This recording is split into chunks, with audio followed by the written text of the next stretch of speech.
Hello everyone. Being a physician, we should always learn from Lord Ganesha that how we should be have the what the qualities we should have while going with the case taking or while dealing with a patient. So, in that condition, we have to learn that Lord Ganesha is having a large head. So that large head is signifying a wise, a wisdom, the great knowledge which we should always have, because we are we have a very important opportunity to understand the patient in as a whole. So for that a knowledge is very important.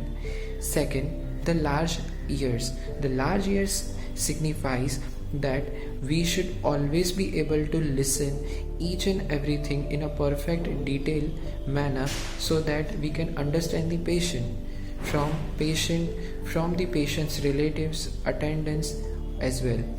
So the third thing comes the eyes. The Lord Ganesha have small eyes. The small eyes suggest that we should have a proper concentration. The observation should be proper. Whatever we are looking at one time, only one thing, that is the patient only.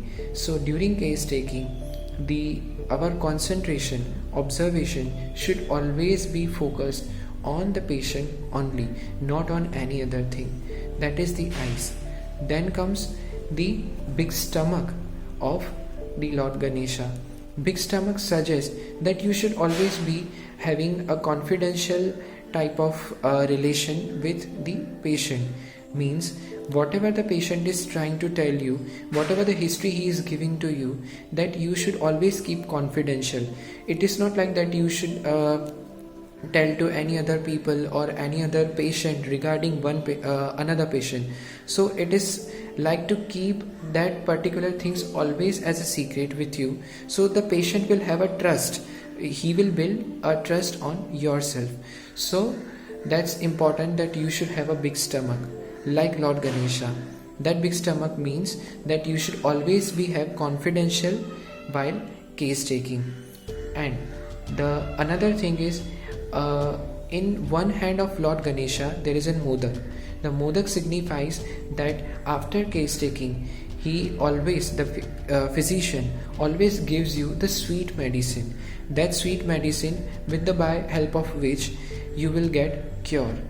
The another hand also has an X.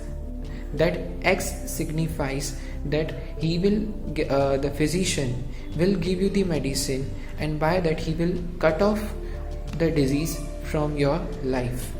And another hand, the third hand of Ganesha is having the rope.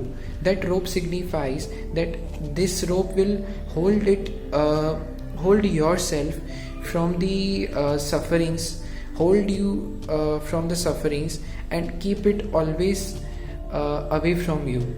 You will be always in a sphere of health. That rope will create a boundary around you, and that boundary will be of health and harmony. So that is the importance of that rope. The fourth hand of Lord Ganesha is in the form of blessing, the Varad Hast, what we call it as. So that Varad Hast means we are giving the positive vibrations with the medicine. The medicine is not only important thing, but the positive vibrations which we give to the patient is also very important. Last is the Savari of Lord Ganesha, that is mouse. That mouse signifies our internal ego, the greed for money. Always we tell that physician should be compassionate to the patient, because if we are having greed in ourselves regarding the money, and we just always think that from the patient we have to take that much money and all that, so it will not give internal peace to our own self, and also no cure to the patient. So that greed of money, it should be in down. So Lord Ganesha sits on that greed, so that it should not rouse up. So that is the important thing. We should always keep that greed under our feet. That is the importance of the Savari of Lord Ganesha. And last but not the least, the thing we have to understand patient as a whole. So homeopathic case taking are having the importance by which we can give the cure to patient. And that's all, and hope you have understood the importance of Lord Ganesha, why we have to pray first to him and after we have to start each and every work, so that we can be Lord Ganesha, and by that being Ganesha we can give cure to patient.